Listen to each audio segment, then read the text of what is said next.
مجموعی طور پر ایک طرف کی نارسائی و فراق اور دوسری سمت سے عشق و سوز اور کم آمیزی کے درمیان ایک رابطہ ہے، بالکل ایسا ہی رابطہ جسے عشق و سوز اور خوبصورتی و فن کے درمیان ہے۔ گویا عشق دوریوں اور ناساریوں کے درمیان میں پھلتا پھولتا ہے اور فن و زیبائی عشق کی گود میں پرورش پاتے ہیں۔ برٹرینڈ رسل کہتا ہے، یہ بات قابل افسوس ہے کہ عورت آسانی سے حاصل ہو جائے، زیادہ بہتر یہ ہے کہ عورتوں کے وصال میں دشواری حائل ہو، تاہم یہ دشواری غیر ممکن صورت اختیار نہ کرے۔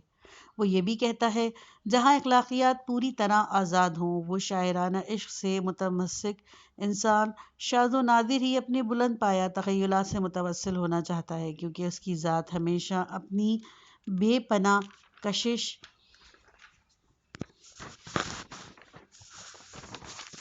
کی بنا پر کامیابیوں سے ہمکنار رہتی ہے۔ ویلڈونٹ فلسفے کی لذتوں کے بارے میں کہتا ہے، جو چیز ہم تلاش کریں اور ہمیں نہ ملے وہ ہمارے لیے زیادہ پیاری اور قیمتی ہو جاتی ہے۔ خوبصورتی کا تعلق شدت رغبت سے ہے، اور رغبت قناعت اور رضائیت سے کم اور ممانعت تو رکاوٹ سے بڑھ جاتی ہے۔ سب سے زیادہ تعجب خیز بات الفریڈ ہچکاک کی ہے، جسے عورتوں کے ایک مجلہ نے نقل کیا ہے۔ وہ کہتا ہے، میرا خیال ہے کہ عورت بھی ایک فلم کی طرح ولولہ انگیز ایسی ماہیت کی حامل ہونی چاہیے جس کی کھوج کے لیے مرد کو اپنی قوت تخیل صرف کرنی پڑے۔ عورتوں کو ہمیشہ یہی روش اختیار کرنی چاہیے، یعنی انہیں بہت کم اپنی ماہیت ظاہر کرنی چاہیے تاکہ مردوں کو ان کے بارے میں کھوج کے لیے زیادہ زحمتوں کا سامنا کرنا پڑے۔ یہ مجلہ اپنے ایک شمارے میں اس شخص سے کہ جسے وہ فلم سازی کے ناطے عورتوں کے بارے میں سب سے زیادہ معلومات حامل قرار دیتا ہے، اس طرح نقل کرتا ہے، مشرقی عورتیں چند سال پہلے تک چہرے پر نقاب ڈالنے کے سبب خود بخود پرکشش دکھائی دیتی تھیں، اور اسی مسئلے نے انہیں ایک زبردست جاذبیت عطا کی تھی، لیکن ان ممالک کی عورتوں نے مغربی عورتوں کی برابری میں بتدریج کوششیں جاری رکھ کر اس پردے کو برطرف کر دیا جو کل تک ان کا ترائے امتیاز تھا، اور اس کے ساتھ ہی ان کی جنسی جاذبیت بھی مدھم پڑ گئی۔ کہا جاتا ہے آرزو مندی دوری کی پیداوار ہے۔ یہ سچ ہے، لیکن اس کے برعکس دوری آرزو مندی کی پیداوار ہے بھی درست ہے اور اپنی جگہ مکمل ہے۔ آج یورپ اور امریکہ میں جس خلا کو شدت سے محسوس کیا جا رہا ہے وہ عشق کا خلا ہے۔ یورپی دانشمندوں کی تحریروں میں یہ نکتہ بہت زیادہ مطالعے میں آتا ہے کہ آج کے دور میں عورتوں اور مردوں کے بیجا آزادی اور آوارگی کے سبب سب سے پہلی بھیٹ عشق، ولولہ اور بھرپور چاہتوں کی جلوہ گری ہے۔ آج دنیا میں لیلا مجنوں اور شیریں فرہاد جیسی مشرقی نوعیت کی چاہتوں کو فروغ حاصل نہیں۔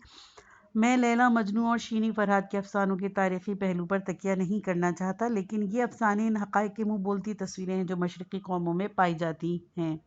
ان داستانوں سے یہ بات سمجھی جا سکتی ہے کہ عورت مرد کی دسترس سے اپنے آپ کو دور رکھنے کے سبب کس منزلت تک پہنچ جاتی ہے اور کس حد تک اس نے مرد کے سرے نیاز کو اپنے سامنے جھکا کر رکھا ہے۔ یقیناً اس حقیقت کا ادراک عورت کے لباس اور اس کے پردے کے باب میں بہت مؤثر رہا ہے۔ تیسرا باب، اسلام میں پردے کا فلسفہ۔ پردے کے سلسلے میں پہلے بیان کیے جانے والے فلسفے میں بیشتر وہ توجیہیں تھیں جنہیں پردے کے مخالفین نے خود گھڑ لیا تھا۔ انہوں نے چاہا کہ وہ اس مسئلے کو خواہ وہ پردے کی اسلامی صورت ہی کیوں نہ ہو، غیر منطقی اور نامعقول امر کے طور پر پیش کریں۔ ظاہر ہے کہ اگر کوئی شخص کسی مسئلے کو آغاز ہی سے غیر ضروری سمجھے تو اس کی توجیہ بھی اس کے بیکار ہونے پر مبنی ہوگی۔ اگر یہ بحث کرنے والے اس مسئلے کو غیر جانبدارانہ طریقے سے جانچتے تو انہیں معلوم ہو جاتا کہ اسلامی پردے کے فلسفے کو ان کی کسی محمل اور بے بنیاد گفتگو سے دور کا بھی واسطہ نہیں ہے۔ ہم اسلام کے نقطۂ نظر سے اپنے پردے کے لیے ایک خاص فلسفے کے قائل ہیں جو ازروِ عقل قابل قبول ہے، اور تجزیہ و تحلیل کے اعتبار سے ہم اسے اسلام میں پردے کی بنیاد قرار دے سکتے ہیں۔ پردے کے لغوی معنی۔ قبل اس کے کہ ہم اس کے بارے میں استنباط کریں، اس نکتے کی طرف توجہ دینا ضروری ہے کہ پردہ جسے لغت عرب میں حجاب کہا جاتا ہے، لغوی اعتبار سے کس مفہوم کا حامل ہے۔ لفظ حجاب پہناوا اور پردہ دونوں مفہوم میں آیا ہے، لیکن بیشتر پردے ہی کے مفہوم میں استعمال ہوا ہے۔ اس لفظ کو پہناوے کے مفہوم میں اس لیے لیا گیا ہے کہ پردہ پہناوے کا ذریعہ ہے، اور شاید ہم یہ کہہ سکیں کہ اصل لغت کے اعتبار سے ہر پہناوا حجاب نہیں ہوتا، بلکہ صرف وہی پہناوا حجاب ہوگا جو چہرے کو ڈھانپ دے۔ حضرت سلیمان کے واقعے میں قرآن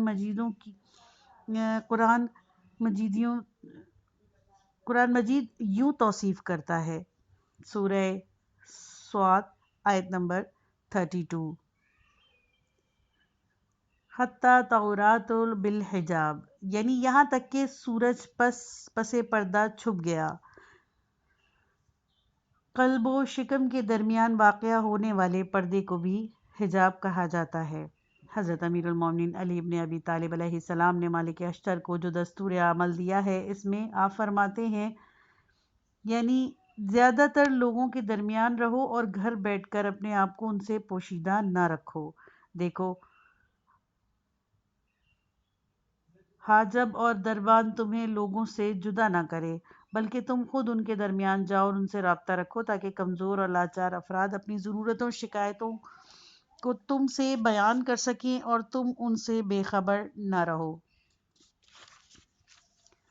ابن خلدون کے مقدمہ فصل فی الحجاب کیف یقع فی الدول وان یعظم عند الحرم کے عنوان سے ایک باب قائم ہے۔ اس باب میں وہ بیان کرتا ہے کہ حکومتیں اپنی تشکیل کے ابتدائی زمانے میں اپنے اور عوام کے درمیان کوئی حجاب یا فاصلہ نہیں رکھتی تھیں، لیکن آہستہ آہستہ حکمران اور عوام کے درمیان ایک وسیع پردہ حائل ہو جاتا ہے، جس کے نتیجے میں ناگوار صورتحال رونما ہوتی ہے۔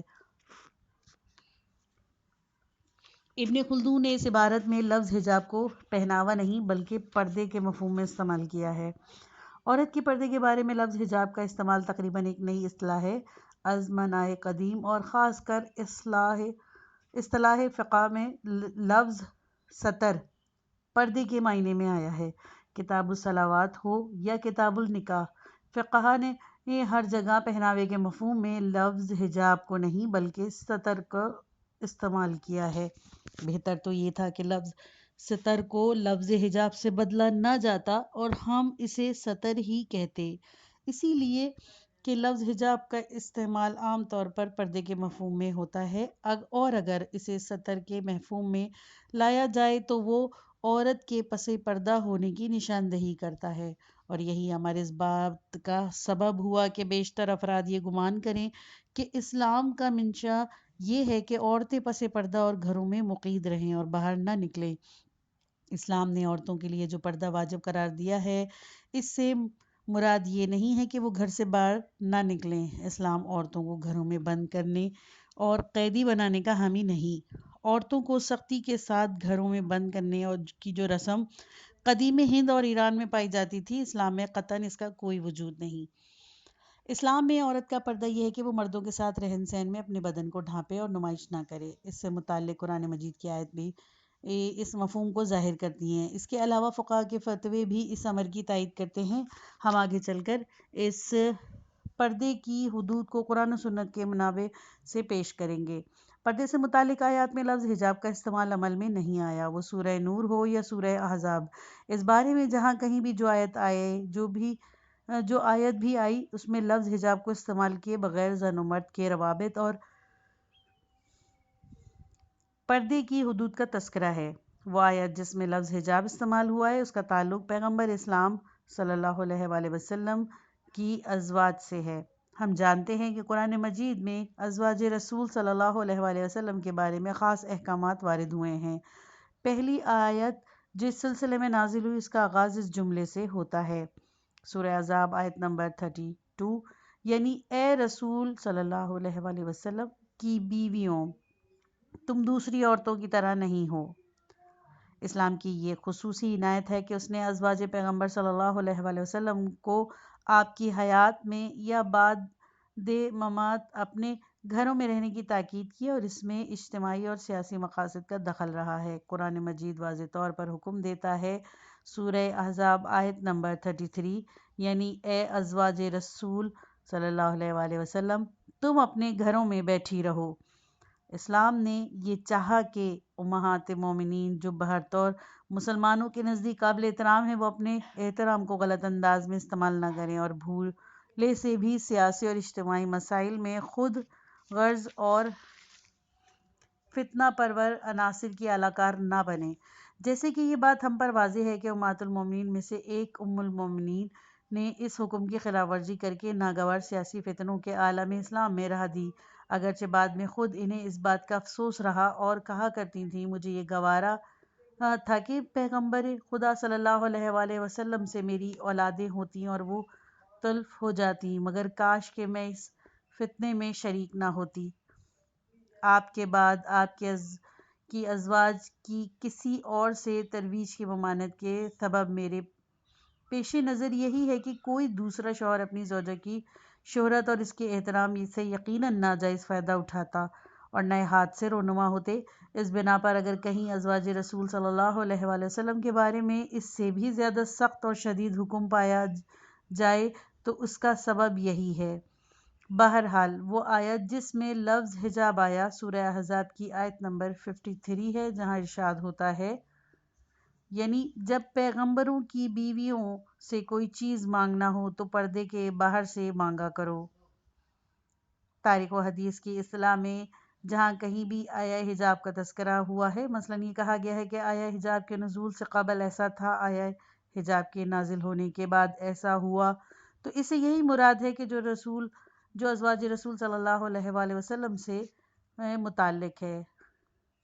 ریفرنس نمبر 1 صحیح مسلم جلد 4 صفحہ نمبر 148 151۔ سورہ نور کی جن آیات میں ارشاد ہوتا ہے، آیت نمبر 30 اور 31، اور سورہ احزاب کی آیت نمبر 59، لیکن مجھے معلوم نہیں ہو سکا کہ فقہاء کے درمیان رائج اصطلاح ستر اور ملبوس کے بجائے لفظ حجاب پردہ اور پردہ داری کیوں کر آنے لگا ہے۔ شاید یہ بات اس وجہ سے پیش آئی ہو کہ اسلامی پردے کو دوسری اقوام کے پردوں پر قیاس کیا گیا ہو۔ ہم اس موضوع پر آگے چل کر زیادہ وضاحت سے گفتگو کریں گے۔ پردے کی اصل صورت۔ حقیقت امر یہ ہے کہ ستر یا دور حاضر کی اصطلاح میں پردے کے مسئلوں میں بات یہ نہیں ہے کہ عورت ستر کے ساتھ بھرے مجمع میں آئے یا عریاں، بلکہ مقصود یہ ہے کہ کیا مرد کی عورت سے لذت گیری اور اس کی خواہشات کی تکمیل بلا عوض اور عام ہونی چاہیے؟ کیا مرد کو یہ حق حاصل ہے کہ وہ عورت سے ہر محفل میں بستثنائے زنا یا زیادہ سے زیادہ لذت حاصل کرے؟ اسلام کی جس کی نظر میں مسائل کی اصلیت پر ہے جواب دیتا ہے، نہیں، مرد صرف گھریلو ماحول اور مضبوط عہد و پیمان کے ساتھ ازدواجی قانون کے دائرے میں عورت کو بیوی کی حیثیت سے اپنے تصرف میں لا سکتا ہے، لیکن عام اجتماعات میں کسی نامحرم عورت سے استفادہ قطعاً ممنوع ہے۔ نیز عورت کے لیے بھی یہی پابندی ہے۔ یہ درست ہے کہ مسئلے کی ظاہری صورت یہ ہے کہ عورت کیا کرے، وہ ستر کے ساتھ باہر آئے یا عریاں، یعنی جو چیز عنوان مسئلہ قرار پائی ہے وہ عورت ہے، اور کبھی بھی اس مسئلے کو بڑے ہمدردانہ انداز سے پیش کیا جاتا ہے کہ کیا محکومیت اسیری اور پردہ نشینی سے بہتر نہیں ہے کہ عورت آزاد فضا میں سانس لے، لیکن باطن میں کچھ اور بات ہے، اور وہ یہ ہے کہ مرد کو عورت سے زنا کے علاوہ جنسی استفادہ میں متعلق آزادی ہونی چاہیے، یعنی اس مسئلے میں جو فائدہ مرد کو پہنچ رہا ہے وہ عورت کو نہیں۔ بقول ول ڈورنٹ، اونچے دامن کے کرتے سوائے درزیوں کے تمام دنیا کے لیے ایک نعمت ہیں۔ پس اصل مسئلہ جنسی خواہش کو شرعی بیویوں اور گھریلو زندگی تک محدود رکھنے یا جنسی لذت کے حصول کو پورے معاشرے کی حد تک بے قید اور وسیع کر دینے کا ہے، تاہم اسلام اس پہلی روش کا حامی ہے۔ اسلام کے نقطۂ نظر سے گھر بسانے اور رشتہ ازواج میں منسلک ہونے کا عمل میں جنسی لذت کے حصول کی محدودیت اعتبار نفسیات ایک صاف ستھرے ماحول کو پیش کرتی ہے۔ باعتبار خاندان کے افراد کے تعلقات میں استحکام اور میاں بیوی میں مکمل ہم آہنگی پیدا کرتی ہے۔ باعتبار اجتماع لوگوں کی کارکردگی کی اہلیت اور توانائی کا تحفظ کرتی ہے اور مرد کے مقابل عورت کی حیثیت اور اس کی منزلت کو بڑھاتی ہے۔ اسلامی پردے کا فلسفہ ہماری نظر میں چند نکات میں منحصر ہے، جن میں سے کچھ نفسیاتی پہلو کے حامل ہیں، کچھ گھر اور کنبے سے متعلق ہیں، کچھ اجتماعی امور سے وابستہ اور کچھ عورت کی سربلندی اور احترام میں اضافے سے مربوط ہیں۔ اسلام میں پردے کا مسئلہ مکمل اور محکوم اصولوں پر استوار ہے۔ اسلام چاہتا ہے کہ تمام جنسی لذتیں، خواہ ان کے تعلق دیکھنے سے ہو یا چھونے سے، سب گھریلو ماحول اور ازدواجی قانون کے دائرے میں منحصر ہیں اور بیرونی فضا صرف کام کاج کے لیے ہو۔ عصر حاضر میں اس مغربی اسلوب کے برخلاف کہ جہاں کام کاج کو شہوت رانی سے ملا دیا گیا ہے، اسلام چاہتا ہے کہ ان دونوں فضاؤں کو ایک دوسری سے جدا رکھا جائے۔ اب ہم اوپر بیان کیے ہوئے 4 امور کی وضاحت کرنا چاہتے ہیں۔ نمبر 1، سکون نفس۔ مرد و زن کے درمیان پردہ کا نہ ہونا اور ان کے بے لگام آزادی نفسانی خواہشات و ہیجانات میں اضافے کا باعث ہوتی ہے اور سیکس کے تقاضے کو ایک نفسانی پیاس اور کبھی نہ پوری ہونے والی تمنا کی صورت بخشتی ہے۔ خواہشات نفس طاقتور، عمیق اور سمندری صفت غزیرہ ہیں کہ جن کی جتنی فرما برداری کی جائے اتنی سرکش ہو جاتی ہیں۔ بالکل آگ کی طرح اسے جتنی خوراک دی جائے اس کا شعلہ اتنا ہی بلند ہو جائے گا۔ اس بات کو سمجھنے کے لیے ہمیں 2 چیزوں پر توجہ کرنی ہوگی۔ نمبر 1، تاریخ جس طرح دولت کے پجاریوں کا تذکرہ کرتی ہے اور یہ بتاتی ہے کہ وہ کس طرح حرص و آز کے ساتھ مال و دولت سمیٹنے کے درپے تھے۔ وہ جتنا مال جمع کرتے ان کی حرص میں اتنا ہی اضافہ ہوتا چلا جاتا۔ اسی طرح جنسی مسائل میں حریص افراد بھی اس موضوع یہ گفتگو سے خارج نہیں۔ اس قسم کے افراد بھی محجوبینوں کے تصرف و تملک میں کسی ایک حد پر آ کر نہیں رکے اور حرم سراؤں کے مالکوں بلکہ ہر صاحب استطاعت شخص کا یہی وتیرہ رہا ہے۔ ایران ساسانیوں کے دور میں بھی نامی کتاب کے مصنف کرسٹنسن اپنی کتاب کے 9ویں باب میں لکھتے ہیں، خسرو پرویز کے حرم میں 3000 پریزادیوں کی موجودگی کے باوجود ہم دیکھتے ہیں کہ اس شہریار کو سیری نہیں ہوتی تھی۔ بیوہ عورتیں، صاحب اولاد خواتین اور حسین دوشیزائیں جہاں کہیں بھی سے دکھائی دی جاتی وہ انہیں اپنے حرم میں شامل کر لیتا اور جب اس کا دل ان سے بھر جاتا تو وہ اپنے گورنروں کو اپنی پسند کی عورت کے حصول کے لیے فرمائش کرتا۔ چنانچہ جب انہیں ویسی عورت مل جاتی تو وہ اسے بادشاہ کی خدمت میں پیش کر دیا کرتے تھے۔ اس طرح کے واقعات ہمیں قدیم تاریخ میں بکثرت ملتے ہیں۔ دور حاضر میں ان حرم سراؤں کی صورت بدل گئی ہے، اس فرق کے ساتھ کہ اب یہ ضروری نہیں کہ کوئی خسرو پرویز اور ہارون رشید جیسے اختیارات کا حامل ہو۔ اس دور میں فرنگی تجدد کی برکت سے خسرو پرویز اور ہارون رشید کے اختیارات کا لاکھواں حصہ رکھنے والے شخص بھی عورتوں سے انہی کے برابر خوشنودی حاصل کر سکتا ہے۔ نمبر 2، کبھی آپ نے سوچا ہے کہ انسان میں حسن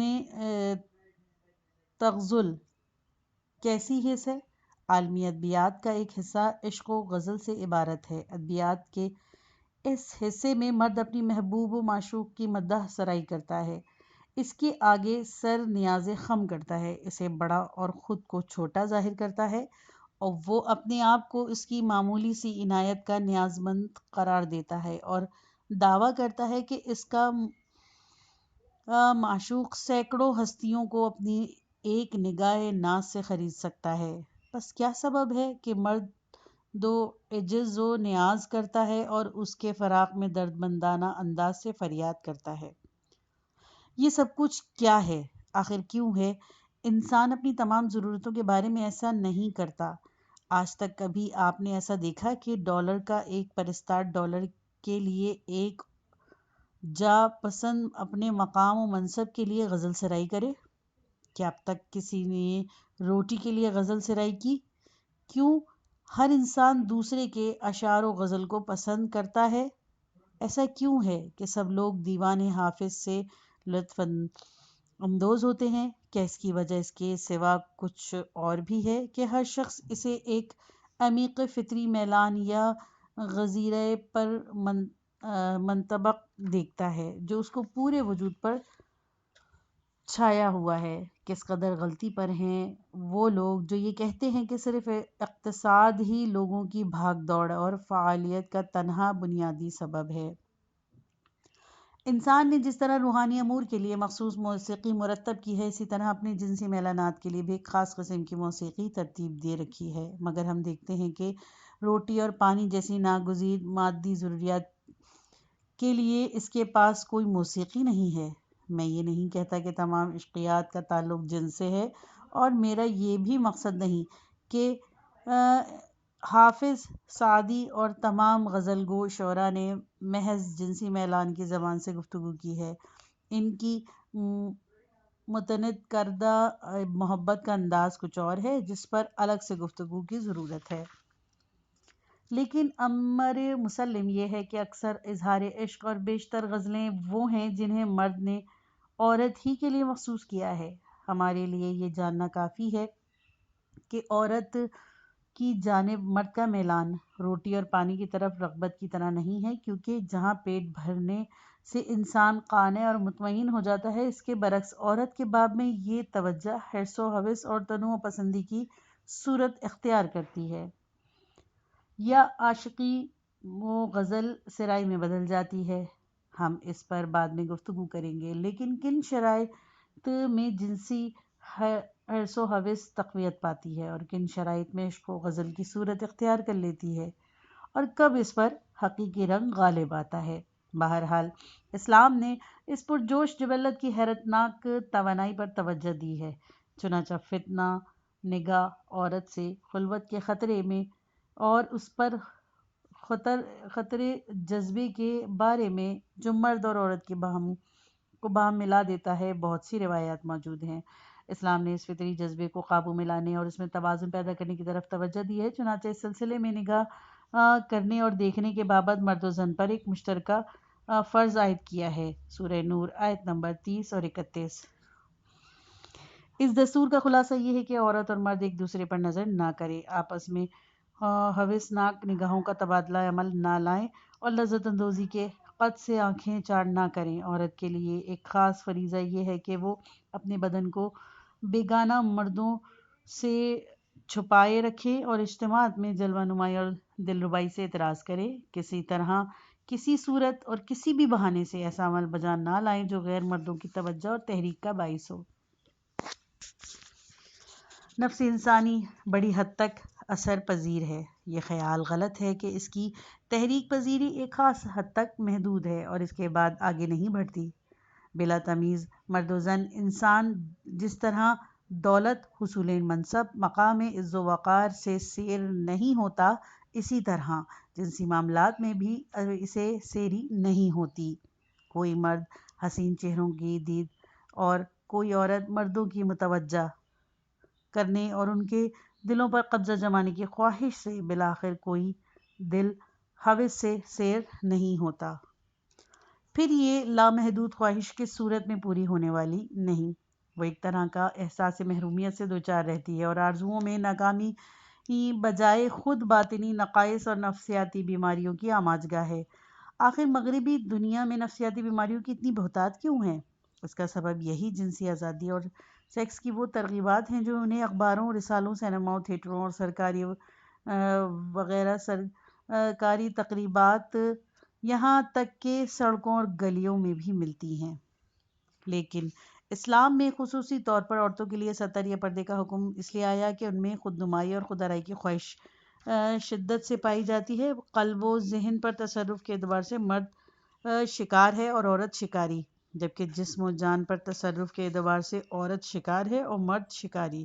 بناؤ سنگار خود آرائی پر عورت کی دائمی توجہ اور اس کی شکاریانہ طرز احساس کا مظہر ہے۔ یہ پارٹ ختم ہوا۔ کتاب کا اگلا حصہ نیکسٹ پارٹ میں سنیے۔